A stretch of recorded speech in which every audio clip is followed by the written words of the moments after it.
നല്ല മഴയുള്ളപ്പോൾ കപ്പലണ്ടി വറുത്താലോ? നല്ല പച്ചക്കപ്പലണ്ടി ഉപ്പ് വെച്ചാണ് നമ്മളിത് വറുക്കാൻ പോകുന്നത്. ഉപ്പിട്ടത് നോക്കാം.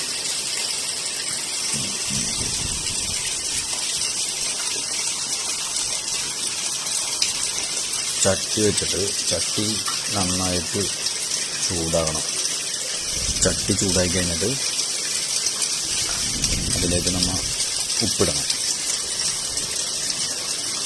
ആവശ്യത്തിന് ഉപ്പ് നോക്കിയാൽ ചട്ടിയിലൊരു 1/4 ഭാഗം